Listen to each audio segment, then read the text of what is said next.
দেশে চলমান ছাত্র আন্দোলনের নামে বিএনপি জামাতের ক্যাডাররা প্রাণঘাতী নাশকতায় নেমেছে বলে মন্তব্য করেছেন আওয়ামী লীগের সাধারণ সম্পাদক ওবায়দুল কাদের। আর এই নাশকতা মোকাবেলায় মুক্তিযুদ্ধের সপক্ষের শক্তিকে প্রতি ওয়ার্ডে প্রস্তুতি নেওয়ার নির্দেশ দিয়েছেন তিনি। বুধবার দুপুরে ঢাকা জেলা ও ঢাকা মহানগর আওয়ামী লীগের নেতাদের সঙ্গে মতবিনিময় সভায় এসব কথা বলেন আওয়ামী লীগের সাধারণ সম্পাদক ওবায়দুল কাদের।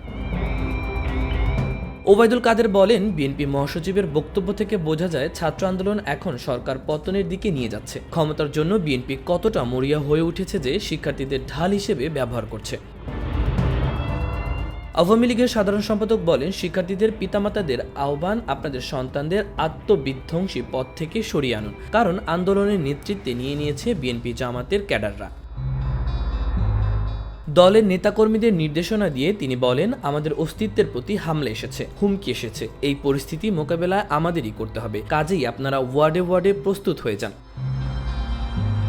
ওবায়দুল কাদের বলেন, বিএনপি জামাত যদি মনে করে আওয়ামী লীগ ছাড় দেবে তবে তা ভুল হবে। আওয়ামী লীগ কোনো ছাড় দেবেন না। সর্বশক্তি দিয়ে বিএনপি জামাতের ষড়যন্ত্র মোকাবেলা করতে মুক্তিযুদ্ধের পক্ষের সব শক্তি আহ্বান জানাই।